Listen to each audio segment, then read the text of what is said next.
Madame, monsieur, bonjour et bienvenue dans La Voix est libre. L'épidémie de virus Ebola qui touche actuellement l'Afrique de l'Ouest est sans aucun conteste la plus grave que le continent ait jamais connue. D'ailleurs, le Conseil de sécurité de l'ONU a adopté ce jeudi une résolution unanime pour mobiliser contre cette épidémie et a annoncé un plan sanitaire d'urgence. Alors, comment en est-on arrivé à une telle catastrophe sanitaire et humanitaire? Comment endiguer la propagation du virus? La France est-elle à l'abri d'Ebola? Quelles sont les pistes de traitement?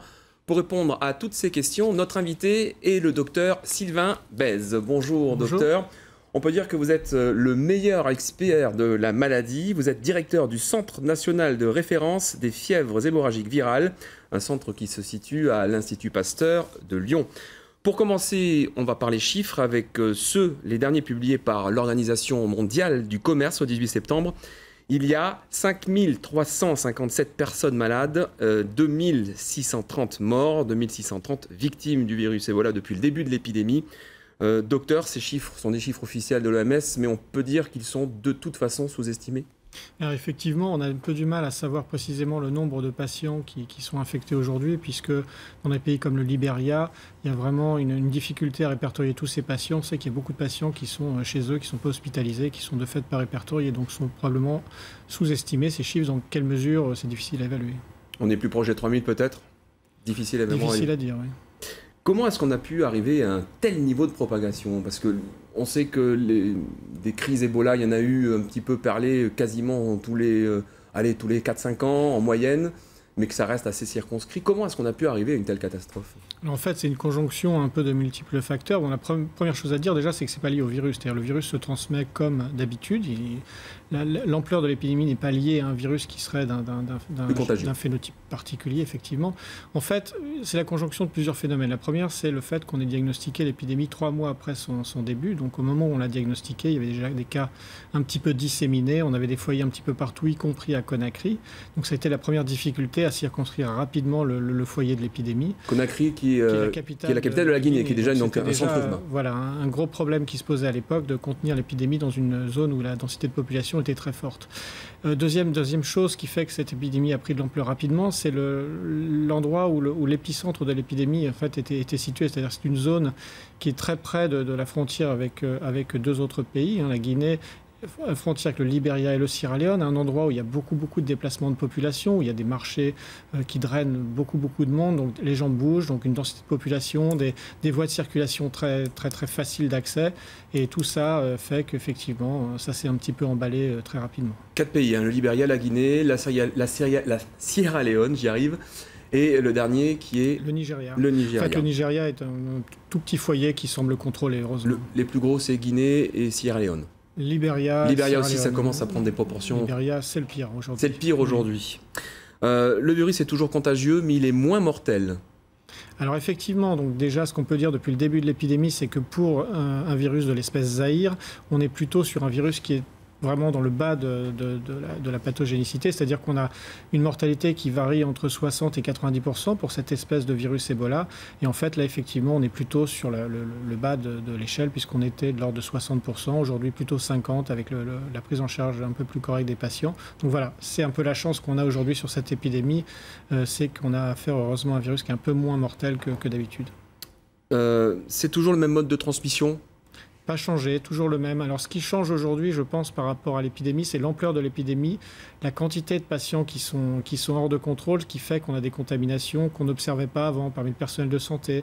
Et c'est des choses qu'on observait avant, évidemment, mais le personnel de santé, sur les épidémies précédentes, était contaminé au début, plutôt quand on ne savait pas à quoi on avait affaire. Et ensuite, quand on savait que c'était Ebola, en général, on avait très peu de contamination personnelle de santé parce que les mesures de précaution suffisaient à empêcher.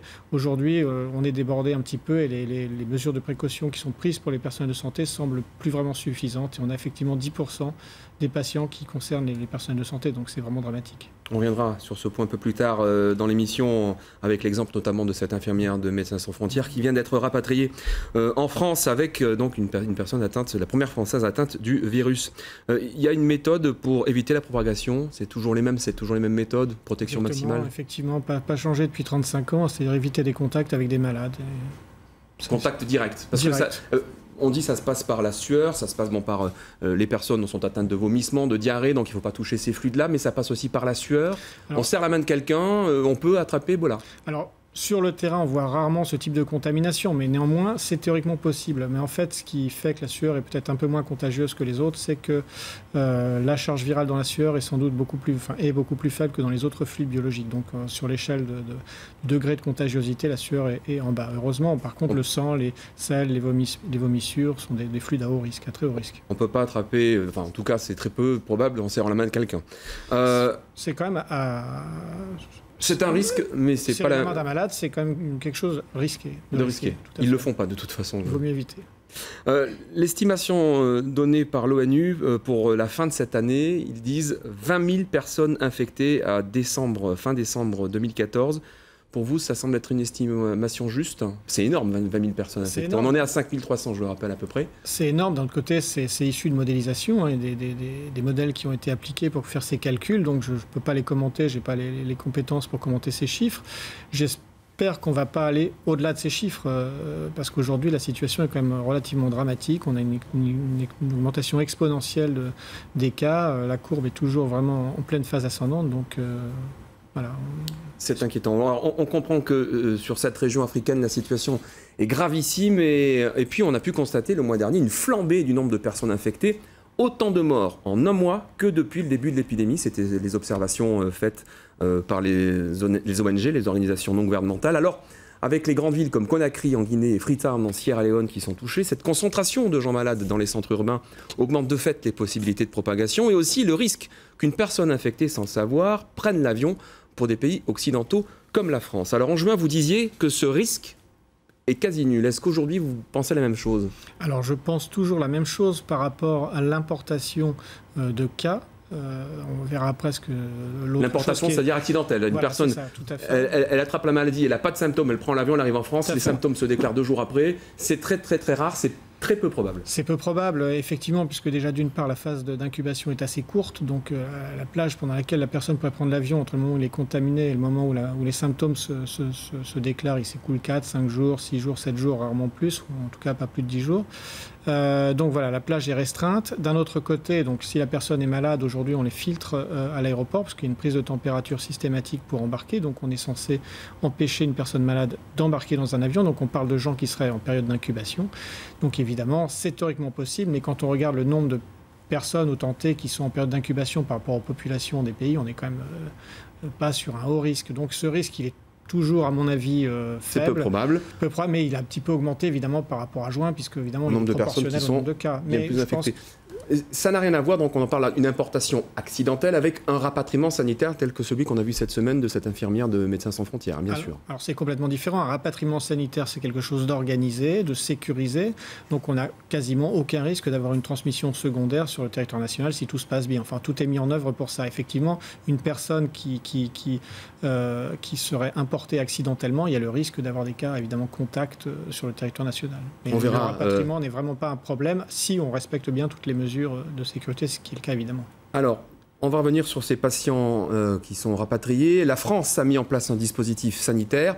9 hôpitaux avec des chambres d'isolement spécifiques. À Lyon, c'est l'hôpital de la Croix-Rousse qui est habilité à recevoir ces patients dans le service des maladies infectieuses et tropicales. Et c'est dans ce service que travaille notre deuxième invité, c'est le docteur Thomas Perpoint. Bonjour docteur, vous êtes donc praticien hospitalier dans ce service. Et dans un premier temps, on va parler de la volontaire française, cette infirmière de MSF actuellement hospitalisée en région parisienne sans trahir de secret médical. Est-ce qu'on peut savoir si elle se porte bien, si elle se porte mieux? Alors pour l'instant, il n'y a pas eu de communiqué médical précis, d'accord, qui nous donnerait une notion de son état clinique. Elle est arrivée après quelques jours de maladie, donc c'est une maladie déclarée, c'est une personne qui est malade de l'Ebola. Je pense que dans les jours qui arrivent, on aura des informations parce qu'il va falloir communiquer autour de ce cas. Elle était, semble-t-il, tout à fait consciente, elle n'était pas en état de choc et elle est prise en charge de manière assez consensuelle et habituelle dans ces situations-là. Avec des traitements expérimentaux aussi, on y reviendra à la fin de cette première partie.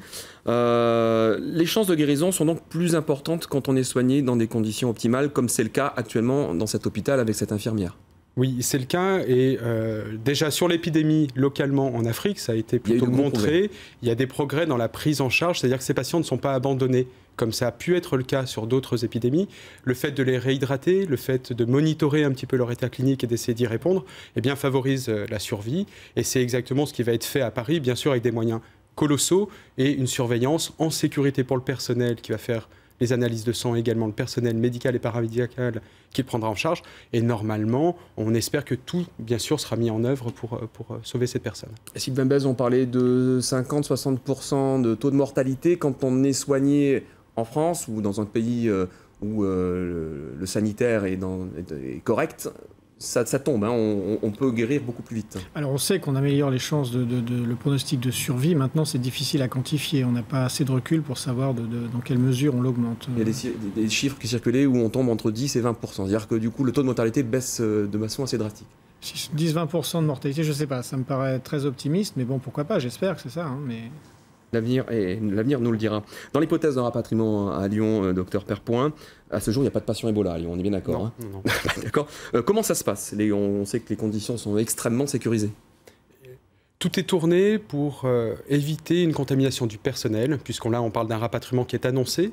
Donc le patient est accueilli dans une structure adaptée, structure qui a pour vocation d'enfermer en gros la personne contagieuse et d'éviter la transmission à l'extérieur, et aussi par des mécanismes d'habillage et surtout de déshabillage, puisque c'est un temps très important, eh bien, on évite que le personnel en contact avec le patient se contamine avec les fluides, comme l'expliquait Sylvain Bez auparavant. Alors, on a vu les images des chambres pression négative, on en a beaucoup entendu parler, de manière à ce qu'il n'y ait aucun miasme qui puisse s'extraire et contaminer les alentours.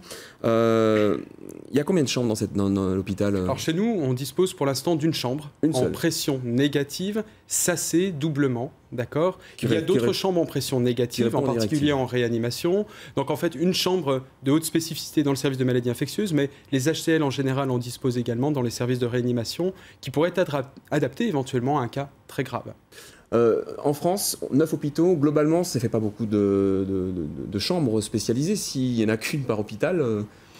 C'est-à-dire sur certains hôpitaux, il y en a 2, mais c'est vrai qu'on est sur le... Il y a quoi, une douzaine, une quinzaine en France?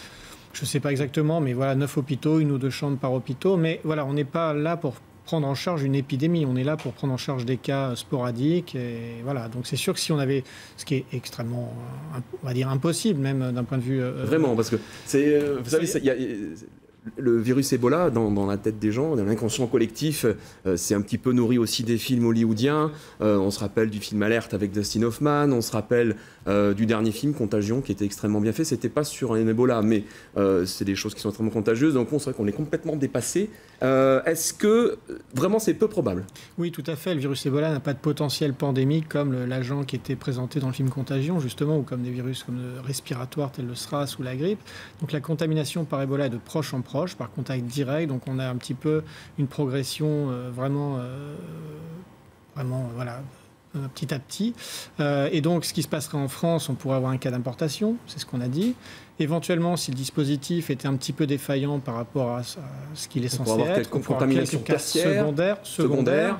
Mais ces contaminations secondaires, on devrait être en mesure de suivre ces contacts-là avant qu'ils développent les symptômes. Puisque, évidemment, la personne qui va être cas primaire, elle va être prise en charge, elle va être diagnostiquée rapidement. Donc, on va faire une étude pour suivre les contacts. Ça marche très bien. On va identifier ces contacts et on va pouvoir les prendre en charge avant qu'ils tombent malades, etc. Et il n'y aura pas de cas tertiaire. Voilà, l'idée c'est ça. C'est vraiment le cas secondaire, on essaye de l'éviter, mais c'est une situation qui est possible, malheureusement, qui peut arriver. Mais cas tertiaire, tout est quand même normalement mis en place pour que ça n'arrive pas. D'ailleurs, le bon exemple de ça, c'est ce qui s'est passé au Sénégal. On a eu un cas primaire, beaucoup de contacts de ce cas primaire, mais qui ont été suivis très rapidement, de façon exhaustive. Il y a heureusement le cas du Sénégal était un cas faiblement symptomatique, donc peu contagieux, et donc il n'y a pas eu de cas secondaires, mais même si on avait eu, ils étaient pris en charge. Donc voilà, c'est un petit peu le dispositif qu'on espère faire fonctionner ici. Le dispositif, en tout cas, il est prêt. Cette veille sanitaire, elle est prête. Alors, on peut comprendre malgré tout que le mot Ebola fasse peur, parfois jusqu'à un point qui peut dépasser la raison. On en a un parfait exemple dans notre région, l'exemple de cette auxiliaire de vie scolaire d'une école maternelle de Roanne qui rentrait de Guinée alors qu'elle n'avait aucun symptôme. La mairie l'a mise en congé forcé et payé. Regardez cet extrait, c'est un reportage de la semaine dernière signé Sylvie Cozzolino et Julie Jacquard. La jeune femme ne présente aucun symptôme, mais le maire décide qu'elle ne retournera pas à l'école. Dans les écoles, aussi bien les parents que les enseignants sont toujours à fleur de peau et sur ce genre de sujet. Bien évidemment, par rapport à ses propres enfants, on a envie que la meilleure protection soit là. Donc c'est un principe que nous avons décidé pour protéger tout le monde. Mais à côté de ça, cette personne n'est absolument pas en quarantaine. Elle est chez elle, elle peut sortir, elle peut tout à fait rencontrer qui elle veut. Car l'employée se porte bien. Dès son arrivée sur le territoire, elle s'est soumise aux obligations de l'Agence régionale de santé et l'agence n'a vu aucune contre-indication à son retour dans l'école. Il y a eu un interrogatoire de cette jeune femme pour lui demander les conditions de son voyage en Guinée. D'une part, pour bien s'assurer qu'elle n'était pas malade, effectivement, en arrivant. Et ensuite, quelles étaient les conditions de son voyage. Est-ce qu'elle avait été en contact avec des malades? Est-ce qu'elle a été en contact avec des animaux potentiellement à risque? Ce qui n'était pas le cas dans cette situation-là.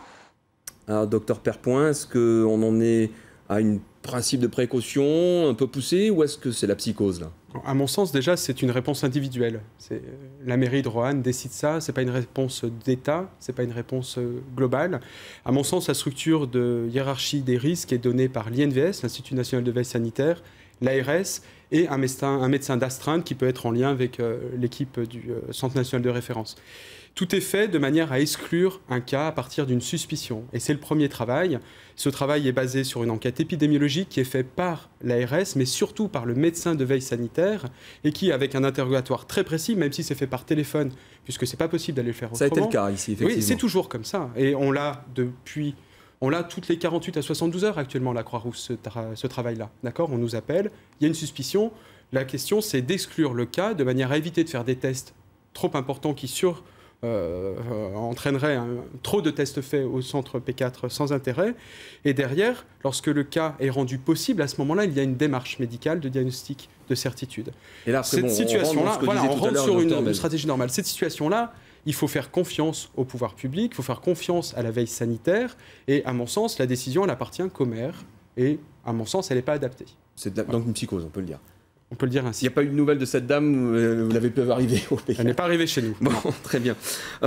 Sur quels critères, justement, est-ce qu'on décide de mettre une personne en isolement? Les symptômes habituels? Bien sûr. Alors, il y a différentes situations. 3 situations sont entendues. La première situation, bien sûr, c'est une personne qui revient avec plus de 38,5 d'un pays où l'épidémie arrive. D'accord. Dans les 21 jours, qui est le temps d'incubation, même comme le docteur... Maximal. Voilà, maximal, et c'est souvent dans les 8 jours, globalement, 6 à 8 jours l'incubation. Ensuite, si cette personne n'est pas du tout interrogeable, eh ben, elle sera considérée comme cas possible, parce qu'on ne pourra pas avoir d'enquête autour. Ensuite, si cette personne est interrogeable, on s'assurera si elle était en contact avec des patients malades, si elle a pris des risques particuliers au contact d'une population porteuse de l'Ebola. Donc il y a une enquête qui fait 3-4 pages, par rapport à ça, de questions très précises sur son séjour en Afrique qui l'exposerait au virus. Et ensuite, bien sûr, si le patient a des signes hémorragiques, des signes de saignement, des signes évoquant la clinique d'une maladie virale invasive comme l'Ebola, eh bien, on prendra une précaution supplémentaire et elle sera considérée comme un cas possible. Enfin, expertise clinique et expertise microbiologique, en fait, virologique, pour définir si c'est un cas réel ou pas. D'accord. Alors, une fois que le malade est diagnostiqué Ebola et donc isolé, il faut le soigner. Or, il n'existe aujourd'hui aucun médicament certifié qui permette soit de guérir ou même de se protéger du virus Ebola. De nombreuses pistes thérapeutiques sont à l'étude. On a beaucoup parlé de 2 candidats vaccins mis au point aux États-Unis, mais il y a aussi de la recherche ailleurs, et notamment chez nous, à Lyon. Et pour faire le point avec ces traitements potentiels, nous allons maintenant accueillir Olivier Reynard. Bonsoir. Bonsoir, bonjour. Bonjour plutôt. Bonjour. Nous sommes, vous êtes ingénieur en virologie au Centre international de recherche en infectiologie. La devise du CIRI, je vais la lire, c'est comprendre les maladies infectieuses pour mieux les contrôler. Ce qui veut dire globalement que vous observez de nombreux microbes extrêmement dangereux, et pas qu'Ebola, d'après ce que j'ai cru comprendre. Vous les observez sous toutes les coutures pour trouver les failles. Donc vous travaillez, comme le docteur Bess d'ailleurs, dans la fameuse plateforme P4. Depuis cette crise Ebola, est-ce qu'on peut dire que le CIRI a concentré ses efforts sur Ebola? Donc le P4, le CIRI, c'est 21 équipes qui travaillent ensemble pour mieux comprendre les pathogènes. Les microbes, les virus, les bactéries. Les virus, les bactéries. Extrêmement dangereux, on le comprend. Comprendre leur interaction avec l'organisme humain. Et il y a plusieurs équipes, déjà depuis de nombreuses années, qui travaillent sur le virus Ebola et sur diverses fièvres hémorragiques. Donc il y a l'équipe de Sylvain qui spécialise du diagnostic, il y a des équipes qui développent des antiviraux, il y a l'équipe du professeur Volchkov dans laquelle je travaille, qui travaille depuis maintenant 15 ans sur le virus Ebola. Vous êtes bien le spécialiste qu'il nous fallait sur ce plateau. Vous travaillez vous-même sur un traitement éventuel. Alors, c'est encore secret parce que c'est pas encore sorti si, c'est sorti des éprouvettes. Hein. C'est sur des phases tests animaux peut-être. Oui, on a testé il y a quelques années un candidat vaccin. On cherche des financements maintenant pour essayer de développer ces candidats vaccins. Notre recherche se concentre principalement en fait, sur comprendre les mécanismes qui rendent ce virus, qui en termes de structure est assez simple. Il a très peu de gènes. Et l'intérêt premier, c'est de savoir comment avec peu de gènes, on arrive à faire un virus qui est très dangereux. Et en ayant une meilleure connaissance en fait, de cette pathogénicité, de ce pouvoir, de cette dangerosité, développer des nouvelles stratégies pour développer de nouveaux médicaments, voire de nouveaux vaccins. Donc et vous travaillez sur un candidat vaccin. Je sais qu'il y en a plusieurs dans le monde. Je sais que vous aussi, avec un autre laboratoire abrité au P4, vous travaillez sur un candidat vaccin assez avancé aussi. Enfin avancé. Il faut 10 ans pour sortir un vaccin, on me dit. Hein. Globalement, vous en êtes à la moitié, donc il y en a encore pour quelques années. Pareil, pour des questions de confidentialité, on ne pourra pas trop en parler, mais c'est quelque chose un projet sur lequel vraiment vous travaillez et que vous croyez. Tout à fait, on est très convaincus par ça. On le fait pour Ebola, on le fait aussi pour la fièvre hémorragique de Lassa, qui est une autre fièvre hémorragique qui pose un problème, dans les mêmes pays d'ailleurs qui sont ceux actuellement touchés par Ebola. Il y a différents types de traitements. Hein. On a entendu beaucoup parler depuis quelques jours. On parle de vaccins, on parle de sérum, on parle d'antiviraux. En quelques minutes, est-ce qu'on peut faire un point sur un sérum, c'est quoi ? Le sérum, en fait, ce que les gens appellent sérum, c'est deux choses très différentes. Il y a les sérums convalescents, c'est-à-dire qu'on va prendre du sérum chez un patient qui a survécu, qui a guéri, purifier ses anticorps et réinjecter ça. L'efficacité de ce type de traitement n'est pas vraiment connue pour Ebola. Et ça présente de gros risques en termes de sécurité, est-ce qu'on ne pourrait pas transmettre d'autres maladies en même temps. Donc ça a le mérite de devoir vraiment être contrôlé. Le prêtre espagnol qui est rentré chez lui le mois dernier d'ailleurs avait été traité avec un sérum, il n'a pas survécu. On voit le docteur là qui on ne peut pas faire une étude sur un cas comme ceci, c'est une attitude thérapeutique et il faut l'envisager éventuellement dans d'autres situations. Parce que ça a visiblement fonctionné, en tout cas ça n'a pas nuit aux 2 médecins aux États-Unis par exemple. Donc c'est quelque chose qui mérite d'être étudié. Il y a ensuite les vaccins, on sait, on utilise un petit bout du virus. Hein. Un petit morceau de gène, un virus qu'on a modifié génétiquement. Voilà, pour amener le corps à reconnaître ce bout-là, photographier, en dire voilà, ça c'est l'ennemi, c'est la cible. Fabriquer les anticorps. C'est un petit peu les vaccins comme ça qui fonctionnent. Il y a aussi les antiviraux. Alors, on peut utiliser des antiviraux qui existent déjà contre Ebola ? C'est le principe. Il y a une société qui a développé le T705, qui est un antiviral qui a priori démontre une activité contre Ebola qui est aussi envisagée pour être utilisée chez les patients pendant cette épidémie-là. On a entendu parler aussi du ZIMAP qui a été aussi utilisé, dire que les 2 médecins américains ils ont servi un peu de cobaye, on peut dire ça comme ça. Fait, oui. Le ZIMAP, c'est quoi ? C'est un vaccin aussi ou c'est plutôt un antiviral ? En fait, le ZIMAP, c'est une sérothérapie un peu high-tech, en fait, puisqu'il s'agit de 3 anticorps monoclonaux de très très haute affinité, qui sont neutralisants, c'est-à-dire qui empêchent le virus d'infecter de nouvelles cellules. C'est compliqué pour les gens. Ça agit comme un vaccin ou plutôt comme un antiviral ? C'est-à-dire que l'anticorps va se fixer sur le virus et puis empêcher que le virus se fixe sur les cellules. Et donc, il pénètre à l'intérieur des cellules. Donc, ça fonctionne très bien chez le primate. C'est même le seul traitement qui a montré une efficacité quand on traitait les primates après l'installation, enfin après la présence des symptômes, en fait, quand la maladie est déjà installée et qu'on a déjà de la pathologie. Donc ça fonctionne chez les primates. Reste à démontrer que ça fonctionne chez l'homme. L'intérêt de ce traitement, en fait, c'est que même s'il n'a pas été évalué chez l'homme, pour l'instant, en termes d'innocuité, on pense qu'il n'y a pas de souci avec ce type de traitement. Ce n'est pas le genre de traitement qui est supposé induire des réactions indésirable en fait. Alors justement, avec tous ces vaccins d'un coup qui sortent, alors on n'en avait jamais entendu parler, d'un coup très très peu, d'un coup on entend parler, il y a des vaccins ici, des vaccins là, des vaccins au Canada, en Suisse, enfin bon, il y en a partout, et avec des procédures qui, on a l'impression qu'elles s'accélèrent. D'habitude pour sortir un produit pharmaceutique de cette sorte, il faut des années, et là d'un coup on dit qu'en 2 mois on peut en fabriquer. Est-ce qu'on n'est pas un peu dans l'urgence ? Est-ce que c'est pas un petit peu dangereux ? Éthique ? Complètement. Il y a une accélération qui se fait. Il y a beaucoup de précautions à prendre pour étudier l'innocuité d'un vaccin. Il y a des essais de phase clinique 1 qu'il faut mener correctement et à leur terme pour être sûr d'engendrer aucun risque chez les populations auxquelles on va administrer le vaccin. Très clairement, vous avez l'impression, je parle là cette fois-ci aux 2 docteurs, qu'on est vraiment un petit peu dans l'urgence, qu'on agit peut-être un peu trop vite? Parce que certaines firmes sont en train de dire, c'est bon, on peut vous fabriquer 10 000 doses pour le mois de novembre. C'est délicat, c'est sûr que les vaccins, c'est encore plus problématique que les traitements en termes d'innocuité. Il faut vraiment être très prudent. Les vaccins peuvent induire des effets à long terme. On le voit, on a vu sur des exemples récents de vaccins qui font polémique et qui pourtant ont suivi toutes les phases de validation. Donc il faut être très très prudent par rapport à ces problématiques-là. Mais on comprend l'urgence, mais il faut vraiment être très, très, très prudent et ne pas aller trop vite. Vous pensez que ce qu'ils disent là, je ne sais plus si c'est cette société américaine pour ce vaccin, 10 à 15 000 doses, mais qui seraient destinées au personnel soignant, justement là-bas, est-ce que c'est un bénéfice-risque, parce qu'on est toujours dans le bénéfice-risque, qui soit acceptable? Alors là, le problème des personnels soignants, c'est un problème particulier, c'est-à-dire qu'il est important de pouvoir les protéger, ces personnels, pour qu'ils puissent continuer à agir. Et on voit qu'aujourd'hui, 10% des patients sont des personnels soignants. Donc là, il y a un problème vraiment de mise en danger pour le contrôle de l'épidémie. Donc c'est différent. Là, peut-être que Dr Perpoint peut... Ça sera la conclusion de cette première partie? Non, simplement pour réinsister sur le traitement, il y a deux notions de traitement. Il y a le traitement pour la phase d'épidémie majeure qui est là-bas.